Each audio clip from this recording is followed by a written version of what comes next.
Bueno, y ya estamos de vuelta aquí en VLM Noticias y como habíamos dicho, hoy vamos a estar analizando el transcurrir del 2015, muchos acontecimientos que marcaron a nuestro país y claro, también aquellos personajes que resaltaron en este año, algunos ganadores, otros perdedores, y vamos a hablar de este tema con Mario Itzep, que nos acompaña del Observatorio Indígena. Muy buenos días, Mario, gracias por estar con nosotros esta mañana. Muchas gracias por la invitación. Bueno, mira, nosotros hemos empezado ya con estos resúmenes hace unas semanitas escuchando de diversos sectores, ¿no?, de nuestra Guatemala.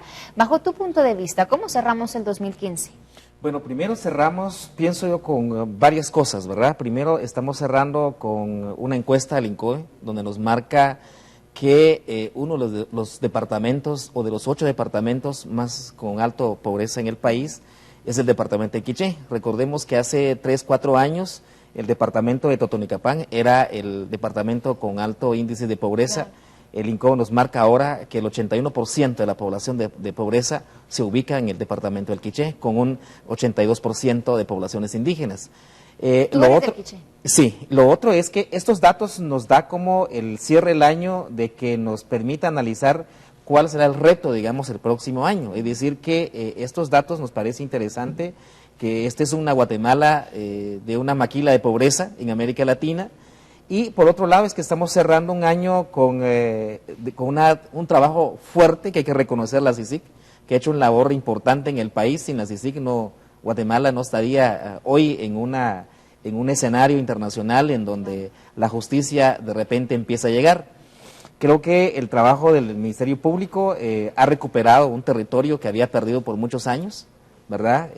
Igual en Guatemala cerramos el 2015, un año histórico, me imagino, un año en donde se va a recordar muchos de los guatemaltecos del 2015, porque se logra, digamos, la renuncia de un mandatario, de un presidente que llega con una fuerza en el Congreso de la República, que llega con muchos votos obtuvo Otto Pérez en la campaña electoral, y que hoy está en la cárcel, y que una vicepresidenta que tenía el poder igual, hoy está en la cárcel.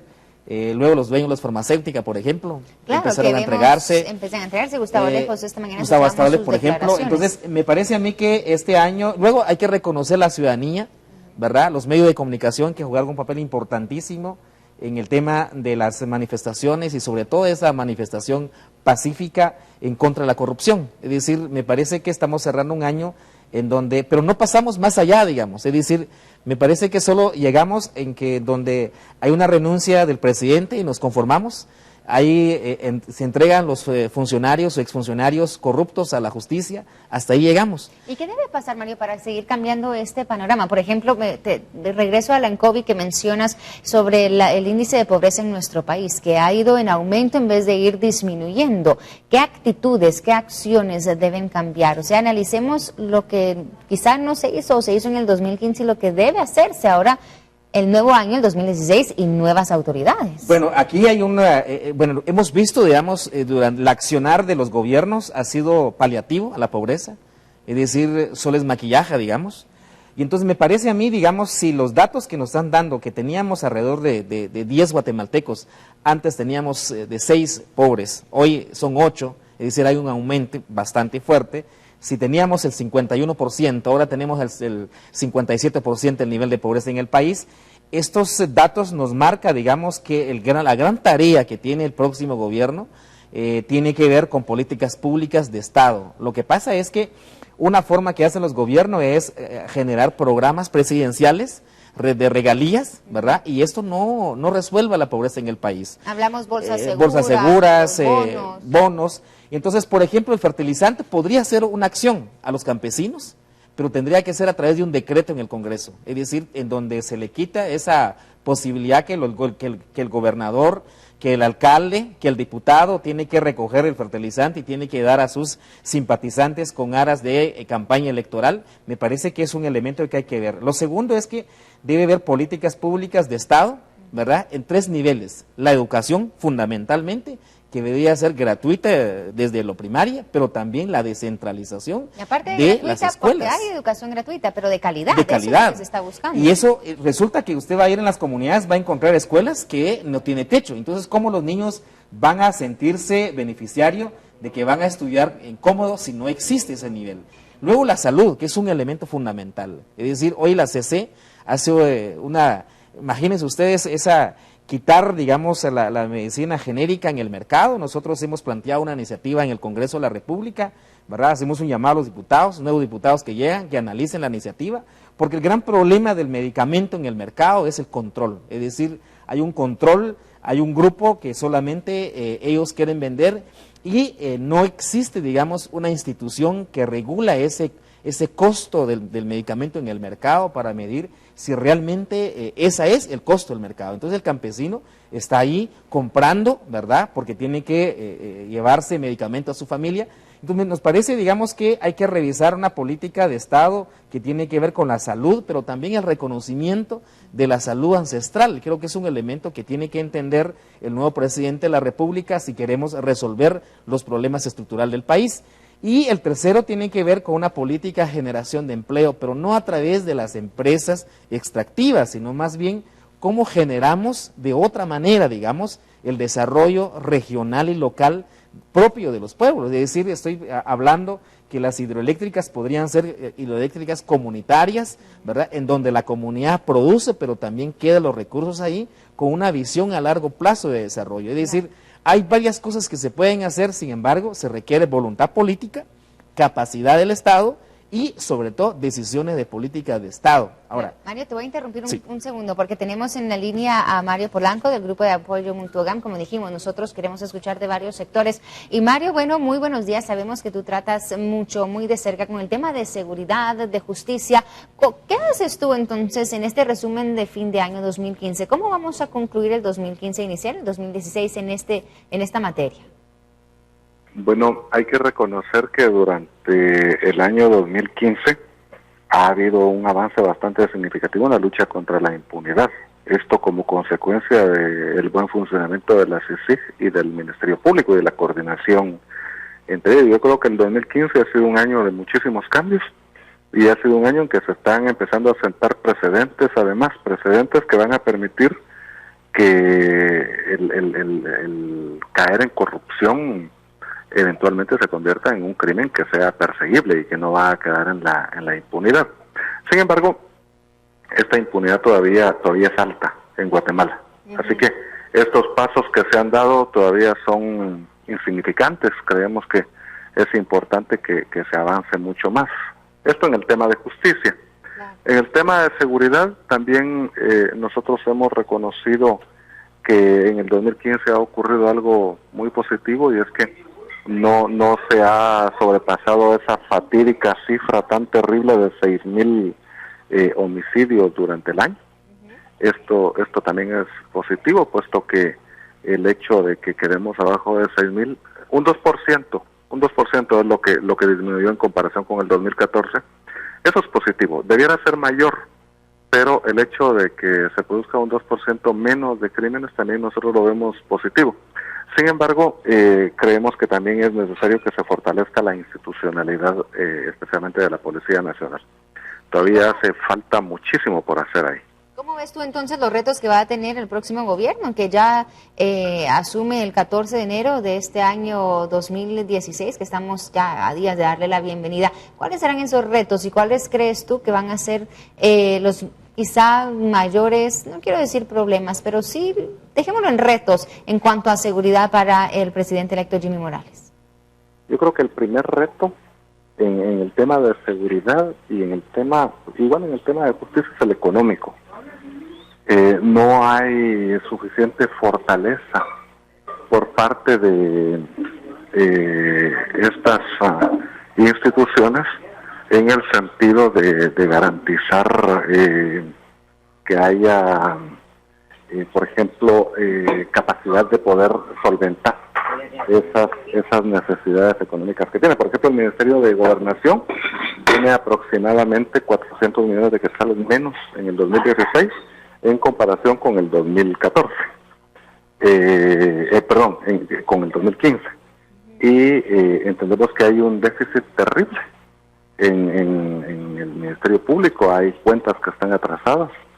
El organismo judicial está más o menos en la misma situación, así que si la situación económica sigue débil para esas tres instituciones, difícilmente se logrará solventar esa capacidad que se ha ido fortaleciendo en estos años.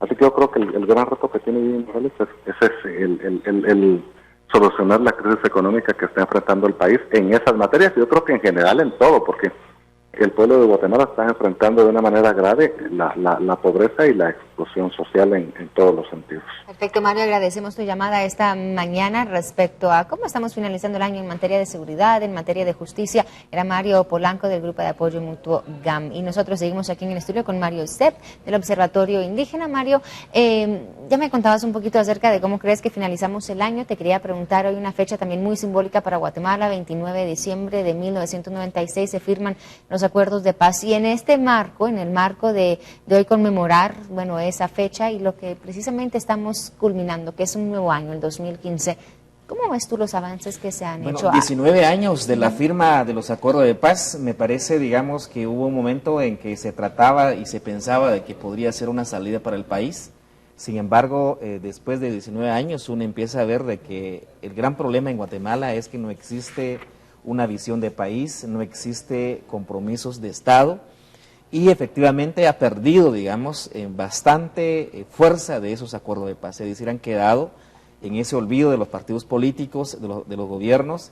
Y yo creo que el reto fundamental, digamos, para el nuevo gobierno es que hay varios temas que los pueblos de Guatemala demandan.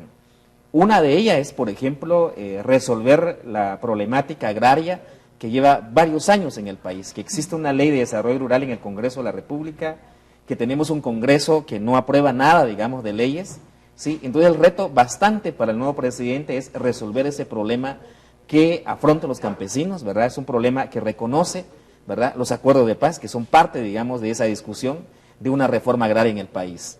La segunda tiene que ver la agenda legislativa en el Congreso de la República y tiene que ver con el tema de combatir la corrupción en el país. Es decir, bien, mucho de esto, Mario, yo lo veo como actitudes, y te pregunto, o sea, ¿será la actitud de los gobernantes, de la ciudadanía en general, lo que ha obstaculizado quizá que se llegue a un mejor desarrollo de estos acuerdos de paz y esos puntos? Por ejemplo, te pregunto, ¿la discriminación continúa en el país? Es la falta de voluntad de los gobiernos, porque recordemos, si vemos en otros países, por ejemplo, han avanzado. Solo quiero extraer el caso de Bolivia, por ejemplo. El caso de Bolivia empieza a reducir el analfabetismo en el país y la pobreza, porque existe una voluntad política del gobierno, ¿sí?, y existe una voluntad política del Estado. Y el caso guatemalteco, lo que no tenemos acá en Guatemala es que no hay voluntad política de los partidos políticos, ¿sí? Solo el 2015 se aprueban 22 decretos en el Congreso, y si pudiéramos sumar los salarios de los diputados, de los asesores, de las comisiones, y pudiéramos dividir en esos 22 decretos que aprobó durante el 2015, me parece que cada decreto nos salió más de 1 millón de quetzales. Y entonces me parece que esto no es justo en este país. Entonces creo que se debe entender de que, para mí, digamos, debe haber voluntad política de los gobiernos y de los partidos políticos. Además de eso, de los sectores, en el caso del sector, la élite económica en el país, es decir, el sector empresarial organizado, el CACIF, uno de ellos tiene incidencia en este país. No estoy diciendo que no deben estar, sino deben ser parte, digamos, de este proceso. Y yo creo que el gran reto para mí es el tema de la transparencia en el Congreso de la República. Dice, se ha hablado mucho, pero no veo, digamos, una propuesta de entrada, digamos, de los primeros días del gobierno Jimmy Morales con una reforma fiscal, ¿verdad?, en donde hay que depurar la SAT, hay que revisar todo ese proceso de la recaudación del Estado, de los financiamientos de las empresas. Y por otro lado, la impunidad, es decir, hay una recomendación de la CICI que se debe crear un impuesto, ¿verdad?, para poder reducir la impunidad en el país. Creo que está en la mesa el debate. Nosotros nos parece que es justo que el sector empresarial o los que tienen más deben pagar más, es decir, ¿cómo arreglamos este país? Entonces, nosotros podemos hacer nuestro aporte como ciudadanía, pero tenemos un gobierno que es el gobierno central, ¿verdad?, y que el presidente Evo Morales será el presidente para el país. Es decir, obviamente llegó por una cantidad de votos, y el gran problema que he visto en varios gobiernos es que los que llegan siguen pensando en el color del partido político que lo lleva. Yo creo que es un error en este país, y hay varios retos. Por ejemplo, uno de los problemas que vemos los pueblos indígenas es el tema de las consultas, el reconocimiento de las consultas. Ya hemos llegado a más de 100 consultas ahora, pero resulta que ¿cuál va a ser la dinámica del próximo gobierno en reconocer, digamos, estas consultas. Recordemos que cerramos 2015, nosotros hemos documentado más de 1.200 puntos de conflictividad social y que ha sido generado por el gobierno de Otto Pérez Molina, ¿verdad? Recordemos eso. Y cómo va a ser el accionar de este gobierno. Entonces, me parece que hay una gran tarea, digamos, claro, ¿verdad? Y la labor que nosotros queremos decir al pueblo de Guatemala es que el Observatorio Indígena estamos preparando todo el monitoreo para los 100 días. Nosotros vamos a monitorear en el tema de la transparencia, en el tema de la inclusión de los pueblos indígenas dentro de la Junta de Gabinetes de Gobierno y efectivamente con esos anuncios que hay, filtraciones de gabinete, nos parece que necesitamos gabinetes de verdad, necesitamos personajes que vengan a resolver los problemas. Aunque eso no ha sido confirmado, no ¿verdad? Por confirmado. nadie cercano al presidente electo, eso todavía está en un veremos hasta que sea anunciado, ¿verdad? Pero te agradezco mucho, Mario, yo sé que hay mucho por hacer todavía para nuestro país, pero como tú mencionas, y Mario, también hay ciertos avances que vemos también, y la ciudadanía, el despertar que tuvimos en el 2015 también, bueno, nos da ya cierta esperanza, podría decir yo, para que las cosas marchen bien en nuestro país. Te agradezco mucho. Yo creo que el llamado que hay que hacer a la ciudadanía es no dejarse, es decir, arrancó bien las grandes participaciones y creo que esto se debe continuar. Claro, ser más participativos también. Nosotros te agradecemos haber estado con nosotros esta mañana. Gracias a Mario y nosotros vamos a una pausa y vamos a regresar con mucho más aquí en Viva la Mañana. No se pierda VLM Revista. Ya volvemos.